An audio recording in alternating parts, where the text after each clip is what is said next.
Hello hello hello hello hello hello hello, क्या मेरी आवाज आपको आ रही है? क्या मैं उम्मीद करूं कि गर्मी तुम लोग सह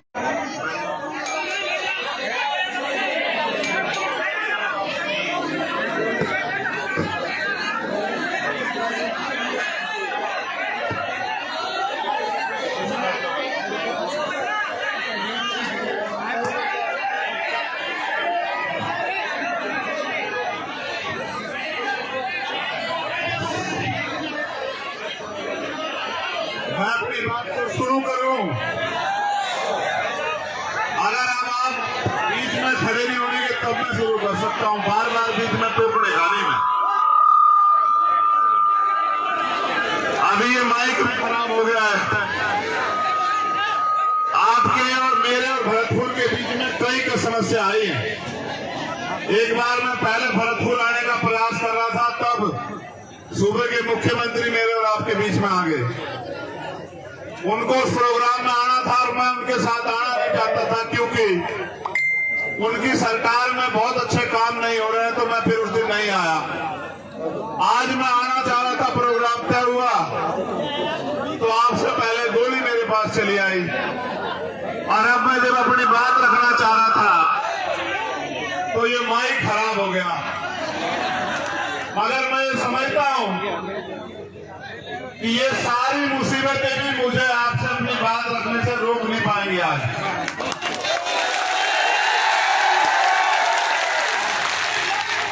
सामान्य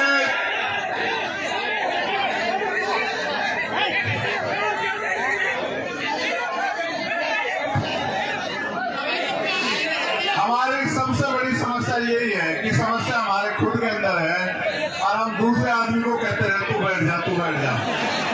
जिस दिन हम खुद बैठ जाएंगे ना, जिम्मेदार बन जाएंगे, उस दिन सारी समस्या खत्म हो जाएगी। बैठते हैं खा लिया था मैं, क्यों नहीं बैठते हो? ये जो नीले पढ़ के मैं घर तक पत्रकार हो गया, क्यों नहीं बैठते हो?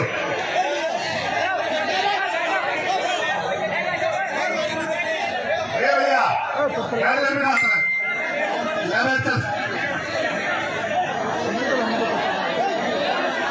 कोई जिम्मेदार नहीं है थाने आ यार भाई ने मीडिया वालों को बिठाने के बजाय बिठाने के पट्टे वालों को आज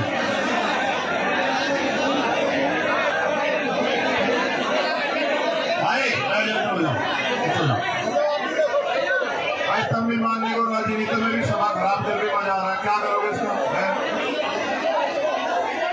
पीछे रोड क्यों? तुम्हें क्या परेशानी? पीछे रोड में भाई सारे वजह तो पूरी सभा खराब हो रही। क्या चार गिरो मैं ध्यान को बताऊं।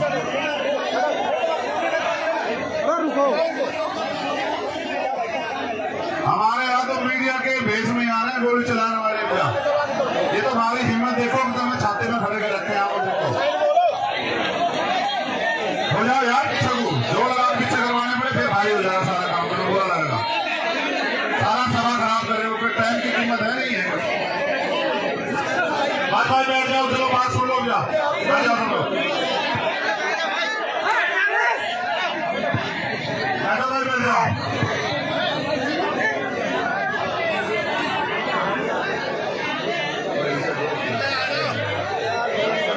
यहाँ पे टेस्ट का मतलब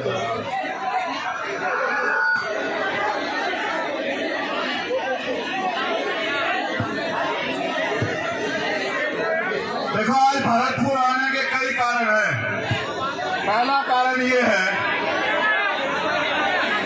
ऐसे समय में भी जब मैं अस्वस्थ था और मुझे मना भी किया गया कि आपको जाना नहीं, और तमाम तरह की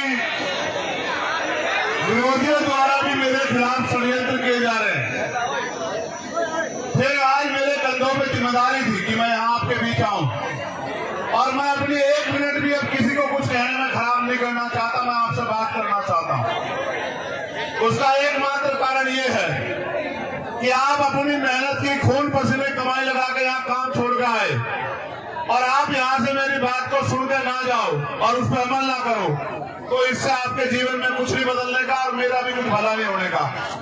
क्योंकि पहली जो सबसे ज्यादा जरूरी बात थी आने की वो ये है कि मैं जब भी राजस्थान आया किसी भी अन्याय के खिलाफ लड़ने के लिए, राजस्थान के साथियों ने पलके बिछा के मेरा स्वागत किया, मुझे हिम्मत दी, मुझे ताकत दी, मेरी रक्षा सुरक्षा की। इसके 2 रुपए लेके चक्कर बना पड़े, नाश ना करे, चल यार, बस यार।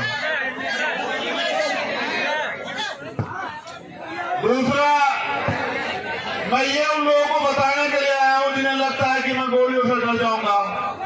मैं उनको भी बताने के लिए आया हूं कि मैं जिस रास्ते पर निकल के चला हूं, मुझसे पहले भी बहुत सारे महापुरुषों ने तमाम तरह के अन्याय आरोप पर बाबू जगदेव प्रसाद कुशवाहा को तो ऐसी सभा में गोली लगी। हम उनको मानने वाले लोग हैं, भगवान बुद्ध, संत कबीर, गुरु नानक देव, संत गुरु रविदास जी को मानने वाले लोग हैं। राष्ट्रपिता ज्योतिबा फूले, छत्रपति साहू जी महाराज को मानने वाले लोग हैं। हम सब छोटू राम बाबा साहब अम्बेडकर को मानने वाले लोग हैं। हम गोलियों से डरने वाले नहीं हैं, मगर मैं ये भी बता देना चाहता हूं, मैं गोली का जवाब भी दे सकता हूं, इस बात को भी आप लोग जानते हैं। मगर मैं गोली का जवाब शांति से दूंगा हमेशा। मैं आज भी आपसे अपील करूंगा कि आप शांति बना के रखो। उनकी गोली का एक और कारण यह है कि वो डर रहे हैं, वो घबरा रहे हैं, और जब कोई घबराता है तब वो इस स्थिति में आता है कि इस तरह के हमले करता है। आप ये जानते हो कि वो मुझे सीबीआई, ईडी, इनकम टैक्स से नहीं डरा सकते, वो मुझे मुकदमों जेल से नहीं डरा सकते। मैंने भारत की सबसे बड़ी जेल तिहाड़ भी 2-2 बार काटी है। मैंने 16-16 महीने जेल काटी है। मैंने यहाँ राजस्थान की जयपुर की जेल भी काटी है। मुझे वो जेल से नहीं डरा सकते। मैं उन नेताओं जैसा नहीं जिनके मुंह पे टेप लग जाए, इसलिए उन्हें लगा कि वो गोली से मेरा मुंह बंद कर देंगे। मैं आपको वचन देकर कहता हूं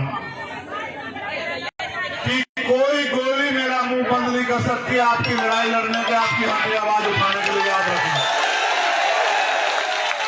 तो ये मेरा संदेश उनको भी है कि मैं आपकी गोलियों से नहीं डरूंगा। अगली बार फिर तैयारी करना। मेरी माँ बहनों का, मेरे भाइयों का प्यार आशीर्वाद मेरे साथ है।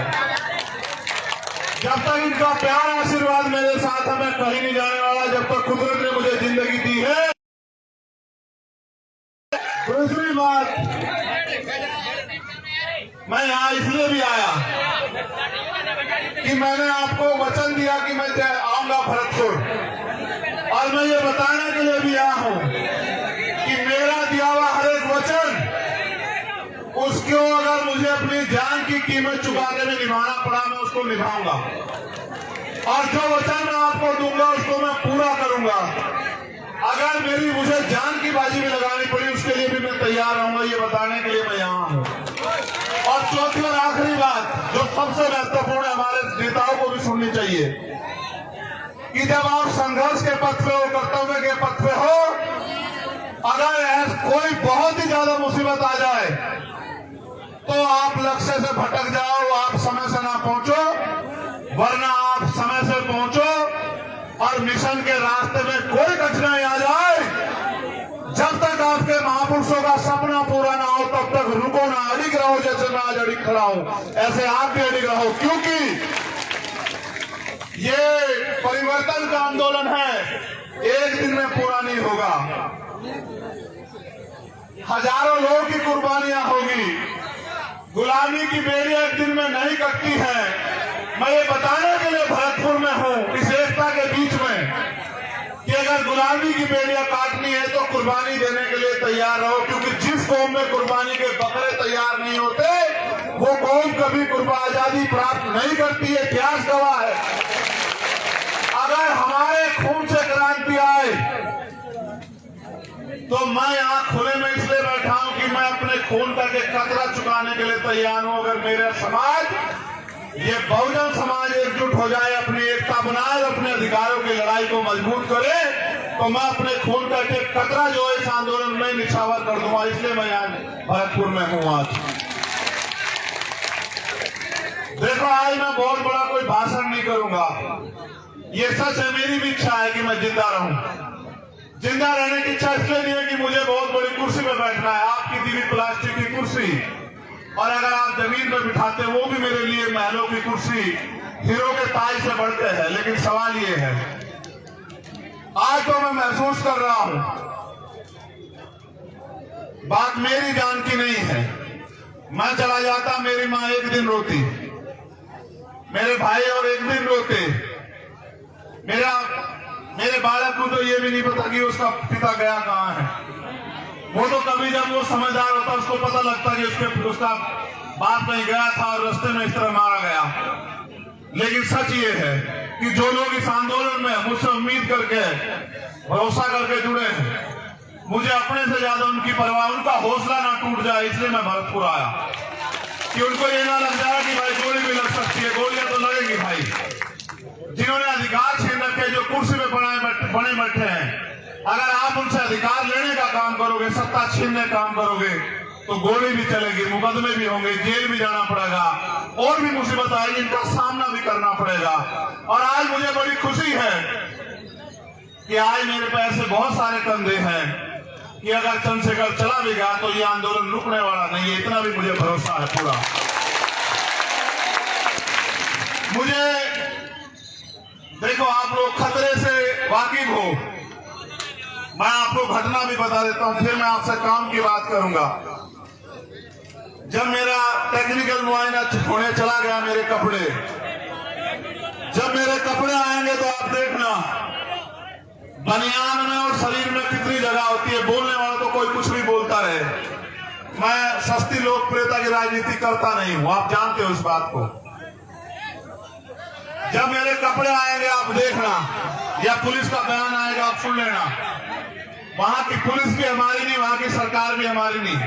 मैं अपने साथियों को भी बता दूं कि जितनी जगह बनियान में और शरीर में होती है उसमें को 3 छेद है, 3 गोली गई है वहां को, मगर एक लगी, वो भी इसलिए लगी क्योंकि उनकी इच्छा भी मजबूत थी, लेकिन वो बची इसलिए क्योंकि आपका प्यार ज्यादा ताकतवर था।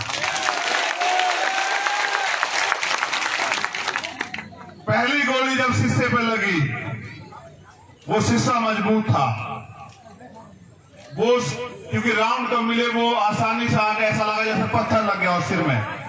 मैंने अपने साथियों से कहा कि भाई शायद किसने पटाखा छुपाया, किसका टायर पड़ गया, मैंने कहा पत्थर आके लगी दिखे।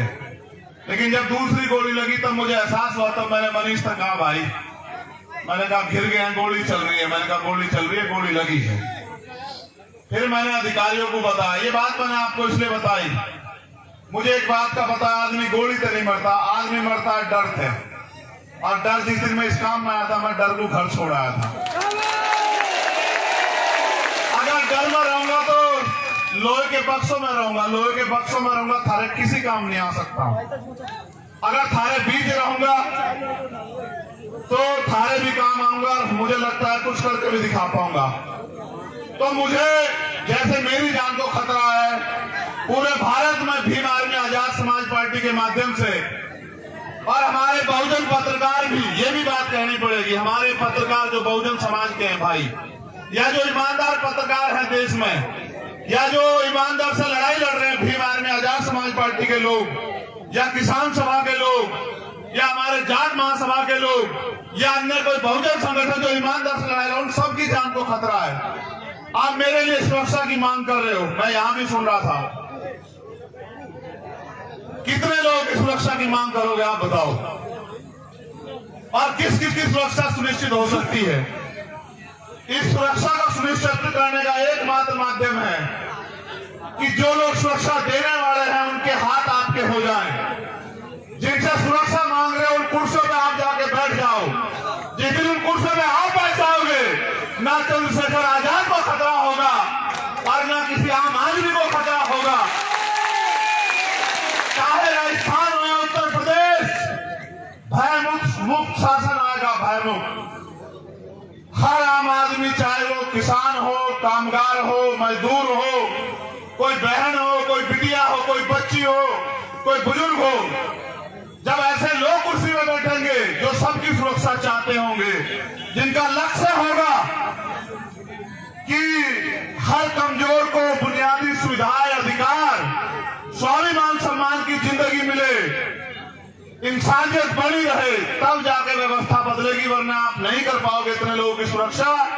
क्योंकि आज जो सरकार में बैठे हैं उनका एकमात्र लक्ष्य ये है कि जो भी आपके खिलाफ आवाज उठा रहा है उस आवाज को किसी भी तरह कुचल दो।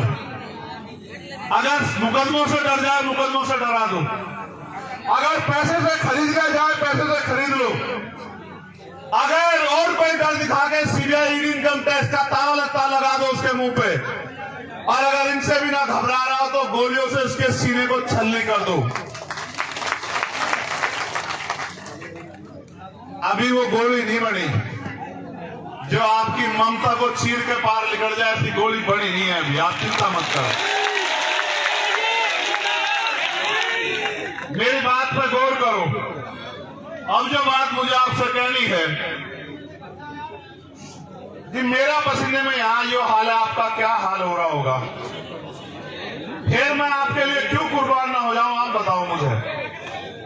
जो मेरे लिए कान पर खड़े हैं, जो इस गर्मी में मोटे से मोटा लगा के सर में सर जोड़ के यहाँ जो अड़े बैठे हैं, घर में वो पंखे के बगैर भी नहीं रहते होंगे, कूलर के बगैर भी नहीं रहते होंगे, अगर वो मेरी बात पे इकट्ठा खड़े हैं तो उनके लिए मैं क्यों ना कुर्बान हो जाऊं, आप बताओ मुझे। क्या ऐसा कारण हो कि मैं कुर्बान ना हो जाऊं। देखो भाई, थम जा, बैठ जाना, बैठ जा। गुजारा जी की सुरक्षा में हो, उसे ना कुछ हो सकता, मर्द का तो बैठ जा, बैठ जा, नाल ना करे और कोई इनकी सुरक्षा ज्यादा है। देखो मेरी बात पे गौर करो। 26 जनवरी 1950 को भारत में लोकतंत्र आया था। लोकतंत्र यानी कि बहुमत का शासन, जिनका वोट होगा उनका राज होगा। पहले राजतंत्र था, अच्छे राजा भी हुए, बुरे भी हुए, तानाशाह भी हुए, सबका अपना अपना हश्र भी हुआ है। यहाँ का तो इतिहास गवाह है।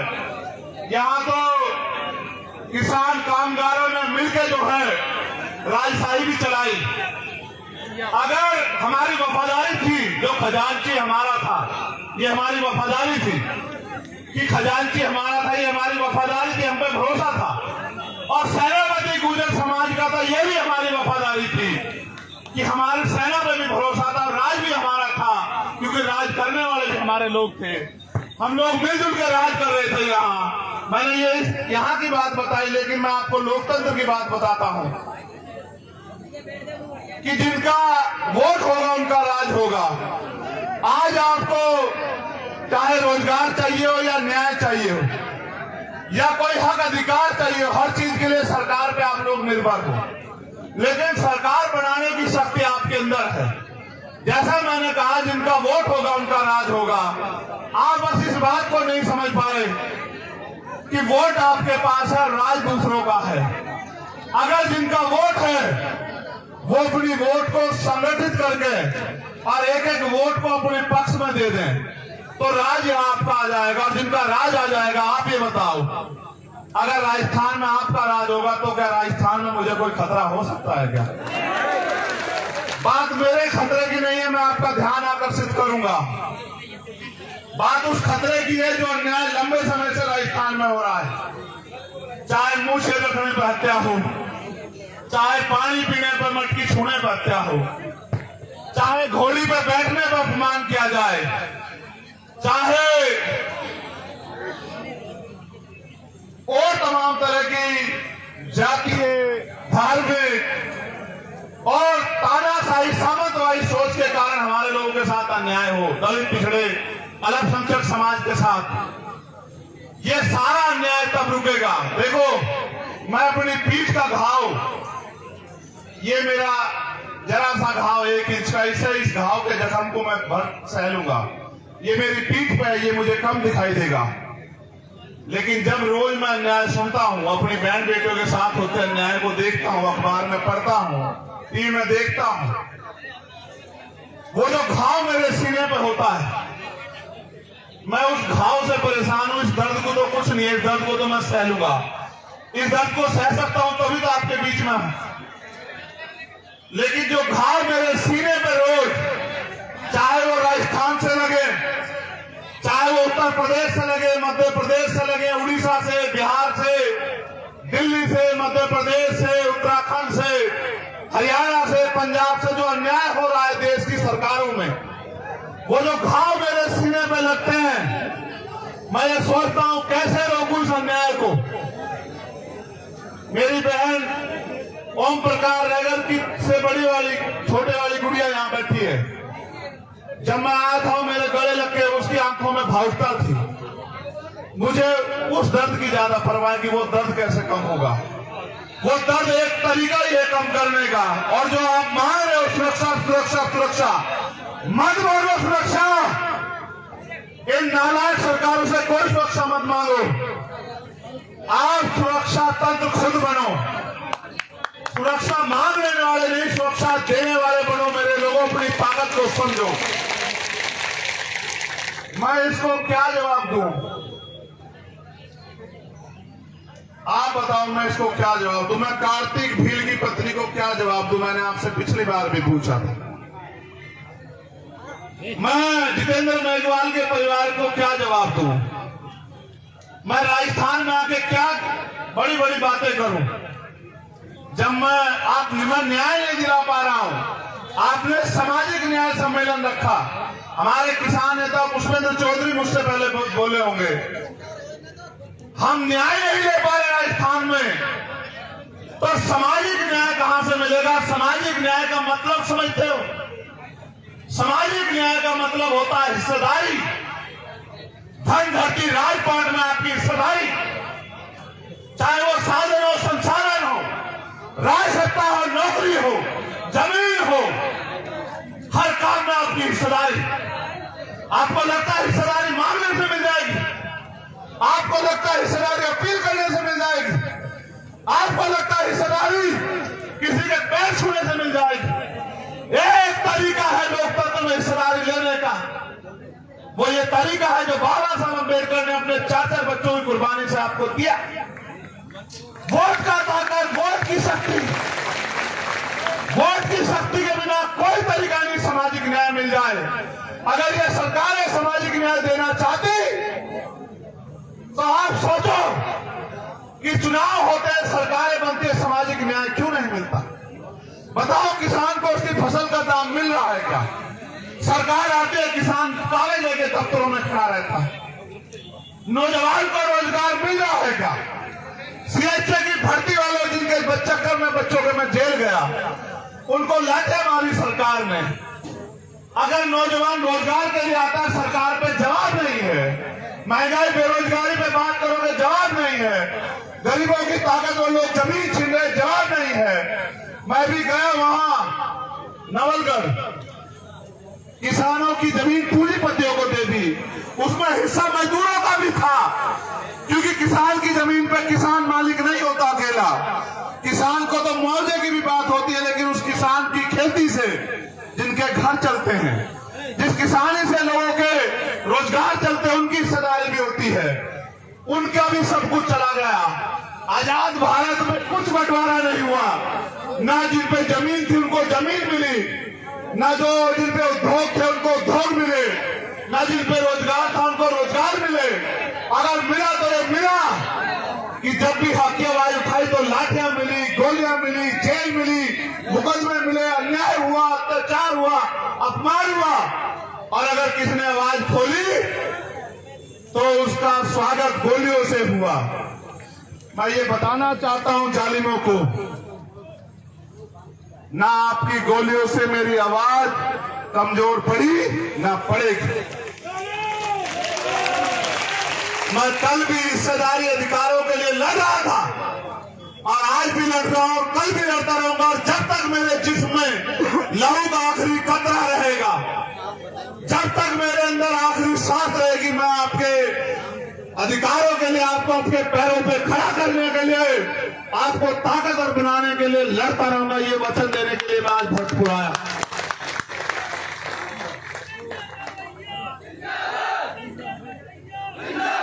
एक खबर मेरे हाथ में दी है पुलिस के लोग लोग यहाँ होंगे। करौली जिले के 4 लड़के भी भरतपुर पुलिस ने थाने बंद कर दिए हैं। वो बस पे खड़े छत पे नारेबाजी हो रही थी, तुम इतने मत गिरो, यहाँ के लोग हो, इस सरकार के लोग हो। ये लोग जिस दिन, मैं कह रहा हूं ना, जिस दिन ये क्रांति यहां से जन्म लेगी, तुम्हारी सरकार भी उखाड़ फेंकेगी। इस बार याद रखना। क्या मेरे लोगों को बंद करते हैं? क्या बंद करते हो मेरे लोगों को? क्या छत पे खड़े होकर नारेबाजी करना अपराध था? वो मुझे पता, वो छत पे क्यों खड़े थे। वो इसलिए खड़े थे क्योंकि मैं एम्बुलेंस में लेटा हुआ था, मुझे देखना चाहते थे, इसलिए वो छत पे खड़े थे। छत पे खड़े होने वालों को गिरफ्तार करते हैं और मेरे लोगों को छत से फांसी का फंदा बांध के लटकाने वालों को माला पहनाते। शर्म करो। मेरे लड़ाई पुलिस से नहीं है। मैं जानता हूं ये सरकार के नेताओं के सहारे पे होगा, उन नेताओं के सहारे पे जिनकी जमीन खिसकेगी यहां से। मैं उनको ये कहना चाहता हूं, मैं भी मालिक नहीं, ये मालिक है जो सामने बैठे। ये मालिक है, ये लोकतंत्र है, जनता मालिक है। ये जनता जिसके साथ खड़ी है वो नेता है। ये जिसके पीछे खड़ी है वो आगे बढ़ेगा। कल तक ये आपके साथ थी, अगर ये मेरे साथ खड़ी हो गई, तुम्हें मुख्यमंत्री की कुर्सी के आसपास भी नहीं जाने देंगे मेरे लोग। याद रखना, मुख्यमंत्री गलतफहमी में मत रखना। और न रहना हम हैं। पुलिस से हमारी कोई लड़ाई नहीं। पुलिस के लोग किसान कामगारों के बच्चे हैं, वो हमारे लोग हैं। वो अगर हमें लाठी भी मारेंगे तो ये सोच के मारेंगे कि अपने को लाठी मार रहा हूं। लेकिन याद रखना, सरकार से कोई हमारा रिश्ता नहीं। अगर सरकार के लोग हमारे लोगों से अन्याय कराएंगे, हम अपने लोगों की लाठियां खा लेंगे, लेकिन आपकी कुर्सियां खींच लेंगे भी। ये आप याद रखना। समय आ रहा है 2023 का।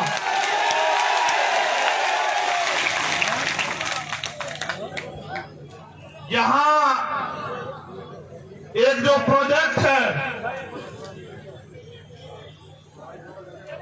ईस्टर्न राजस्थान कैनाल प्रोजेक्ट, जो लंबे समय से यहां रुका हुआ है, और यहां से जो जल संसाधन मंत्री उन्होंने कहा कि पहले मुख्यमंत्री बता दो, तब 6,000 करोड़ रुपए का प्रोजेक्ट दूंगा। मैं ये भी बता दूं ना, तो वो 6,000 करोड़ रुपए उनके, वो जनता के टैक्स का पैसा है। मैं आपको एक जानकारी दे दूं इस बात के साथ, जो पैसा सरकार खर्च करती है, चाहे केंद्र की करे स्टेट की, वो पैसा जनता के टैक्स का पैसा होता है, सरकार का नहीं होता। सरकार के लोग अपने घर से पैसा नहीं लाते।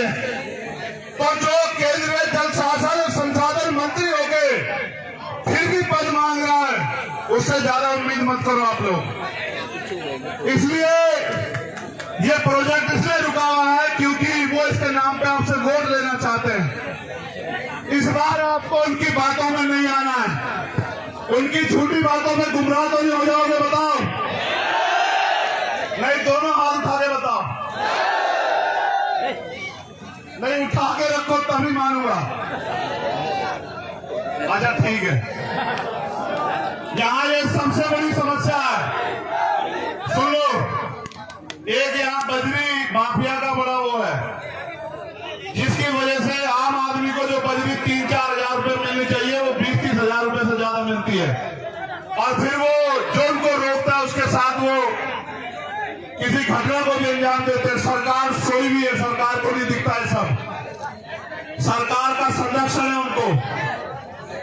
नकल माफिया का मामला आप देखते हो इस सरकार में, कि सारे पेपर जो है वो भर्तियों से पहले लीक हो जाते हैं।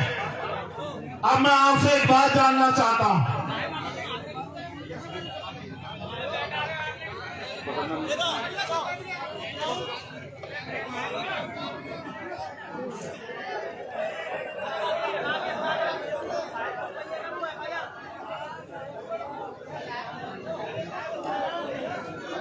आप यहां क्यों आए हो? मैं आपसे जानना चाहता हूं। हल्ला मत बजाओ, ये राइट वाले बहुत नजदीक खड़े हुआ देखो लोग। फीटर चैन से खड़े हुए, और मैं तुमसे कूलर के आगे बैठने से नहीं कह रहा, मुझे हवा की जरूरत नहीं, मगर चैन से खड़े हो जाओ।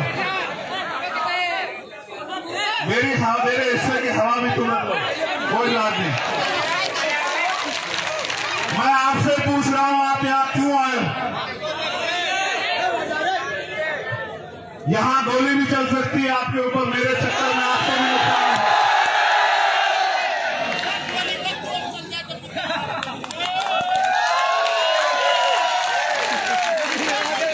मैं अपनी बहनों माँ से पूछना चाहता हूं, मैंने तो कभी आपके लिए 1 रुपए का काम भी नहीं किया, क्यों आई हो? तुम चुप हो जाओगे तो उनकी सुन लूंगा मैं।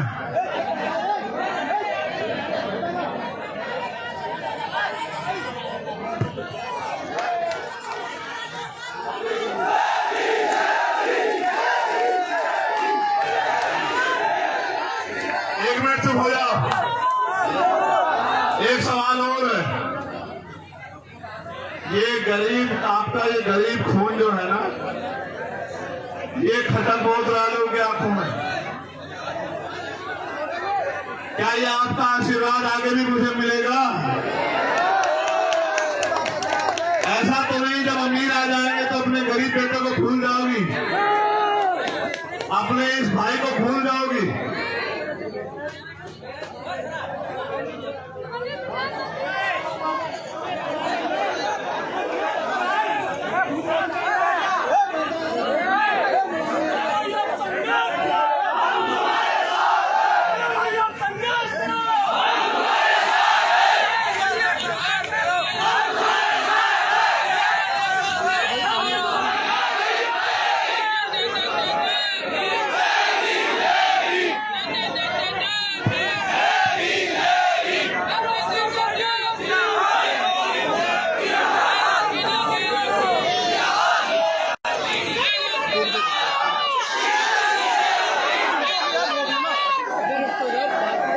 बात खत्म करने दो, बात खत्म करने उसके।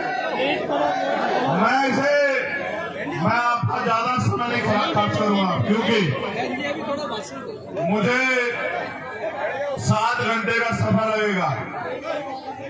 मैं अब से जाऊंगा तब 1 बजे पहुंचूंगा घर। लेकिन सच ये है, देखो मैं सच में नया हूं राजनीति में, मैं बिल्कुल सच में नया हूं। मैं ये नहीं कहता मैं बहुत बड़ा हूं, बहुत बड़े बड़े नेता, मैं तो छोटा सा आपका आम जैसा हूं जैसे आप। लेकिन मैं आपको ये वादा कर सकता हूं, क्योंकि आदमी के लिए जान से बढ़ के कुछ नहीं होता। मुझे यहां से एमपी एमएलए का चुनाव नहीं लड़ना है, लेकिन मैं चाहता हूं कि यहां भी अन्याय खत्म हो, यहां भी आप लोग ताकतवर हो। मैं यूपी में नहीं गया सभा करने, इस घटना के बाद में यहां आपके पास आया ये कहने कि यहां आपके पास पहले मौका आएगा अपने लोगों की रक्षा सुरक्षा करने का। यहां आपके पास पहले अवसर है इन गुलामी की बेड़ियों को और उन सामंतशाही ताकतों को सबक सिखाने का कि अब हम जुर्म नहीं सहेंगे, अब हम किसी भी कीमत पे किसी भी अन्याय अत्याचार को बर्दाश्त नहीं करेंगे, चाहे वो चंद्रशेखर आजाद के साथ हो या गांव में रहने वाले आम किसी किसान, कामगार, नौजवान, महिला, मजदूर, किसी के भी साथ हम इस अन्याय को नहीं सहेंगे। ये सबसे बड़ा मौका आपके पास आने वाला है और मैं ये आपसे आग्रह करूंगा, ये राजधानी है हमारी, मैं इस बात को जानता हूं, ये आगरा से लगी हुई ये राजधानी है हमारी। मैं आपसे अपील करूंगा, आपने मिट्टी के पुतलों को ताकतवर बनाया। मैंने आपसे पहले कहा कि सबके लिए अपनी जान कीमती होती है, लोग रोटी और जान के लिए जीते हैं। मैं अगर जीता हूं, अगर मुझे ये दूसरा जन्म मिला है, तो मैंने पहला जन्म भी आपके नाम सब कुर्बान कर दिया था और मेरा ये जन्म भी आपके नाम कुर्बान रहेगा। आप इस बात को जान लें। ना मैं आपके स्वाभिमान सम्मान, आपके हक अधिकारों से पहले समझौता करता आया और मैं आप करूंगा, मेरी जान जा सकती है, लेकिन मैं कभी आपके अधिकारों के को छुपने नहीं दूंगा। ये वादा करने के लिए भरतपुर आया।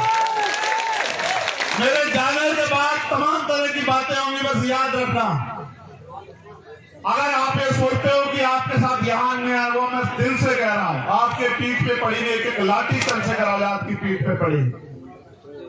जब कोई जालिम, देखो मुझसे लड़ाई क्या है मैं बता देता हूं।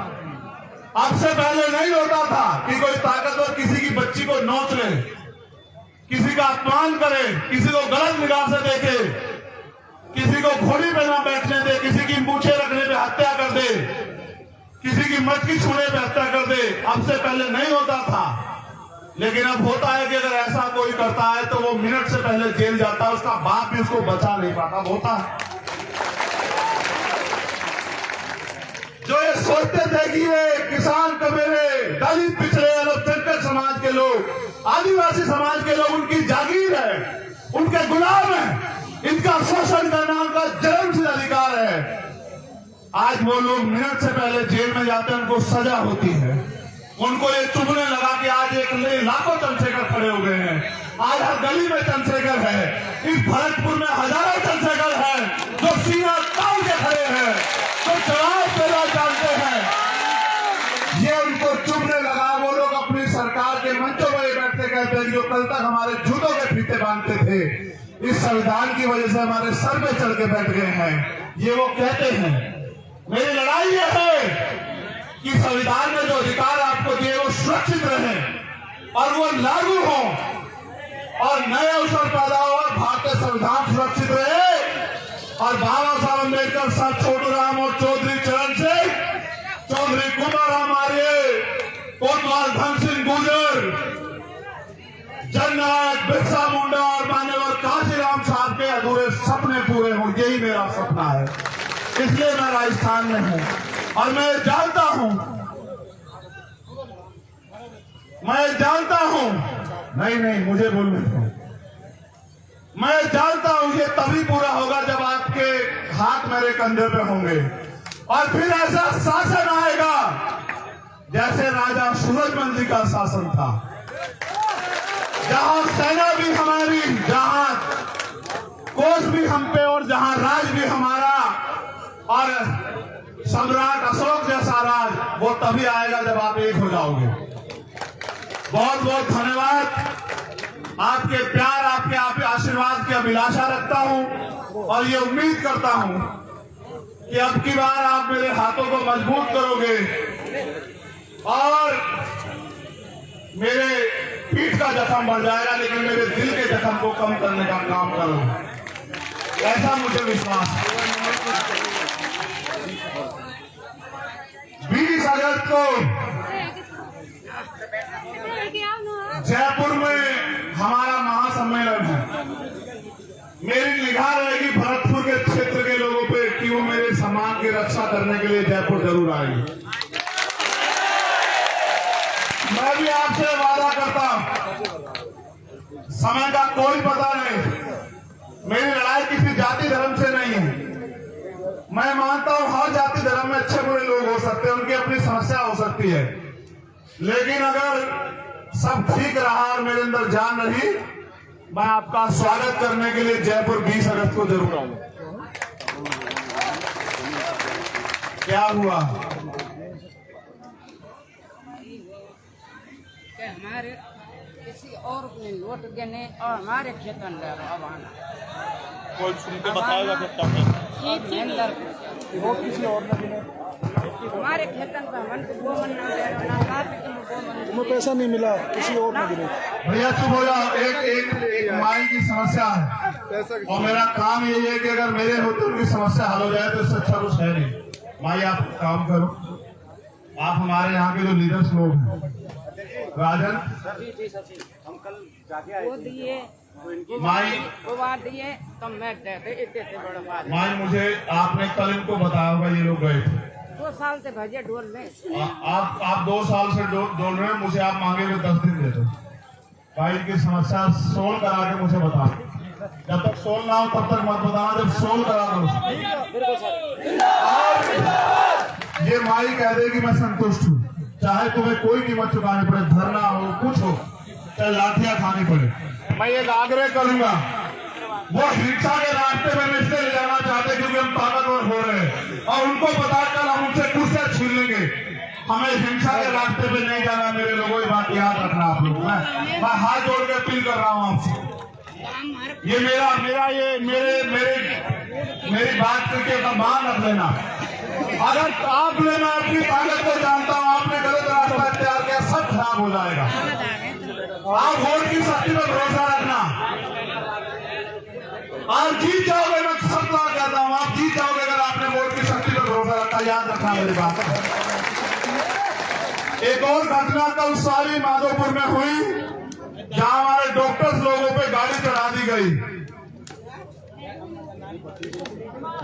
और ये हमारे मुकेश बैरवा जी के भतीजे भी हैं, परिवार के लोग।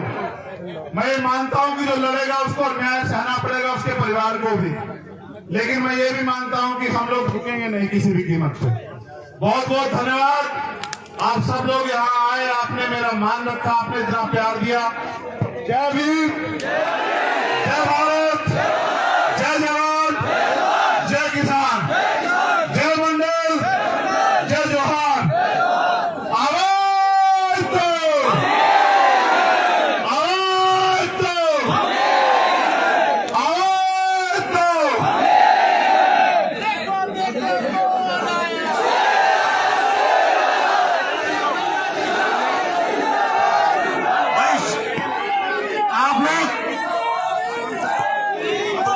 आप लोग शांति बनाए रखो, आराम से निकलना।